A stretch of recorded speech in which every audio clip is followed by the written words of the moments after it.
Адамзат болашағының баянды болмағы ең алдымен сапалы білім мен саналы тәрбиеге, өлшеусіз адал еңбекке байланысты екені анық.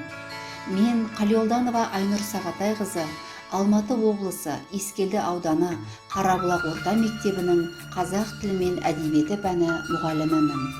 Осы абыройлы әрі жауапкершілігі мол мамандық жолында 19 жыл қызмет етіп келемін. Қазақ тілі мен әдебиеті пәні мұғалімі болу аса жауапкершілікті іс.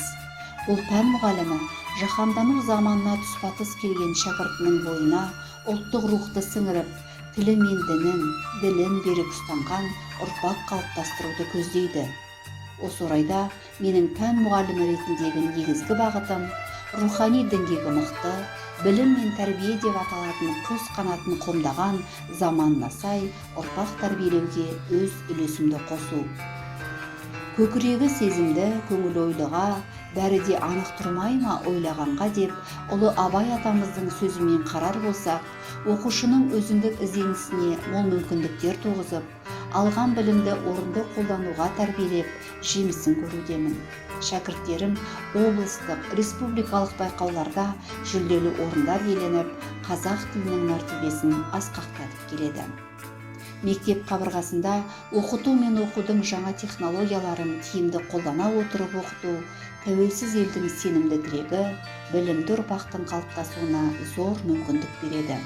Міне осындайда ұстаз ұлық емес, ұлы қызмет деген Бауыржан Момышұлының керемет дана сөзін әрқашан есіме аламын. Ұстаздық жай кәсіп емес, ол келешек ұрпақтың сәулетшісі дегендей, мектебімде өз шәкірттеріме білім берсем, ал тренер ретінде облыс мұғалімдерін оқытып, жас ұрпақтың сапалы білім алуына өз үлесімді қосып келемін.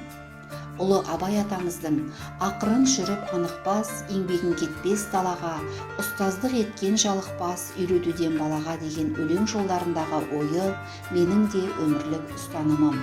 Сондықтан да сөзіміз түзу, еңсеміз биік, рухымыз мықты болсын десек, ұрпағымыздың тамырына нәр беретін ұстаздық мамандығын ұлықтай білейік.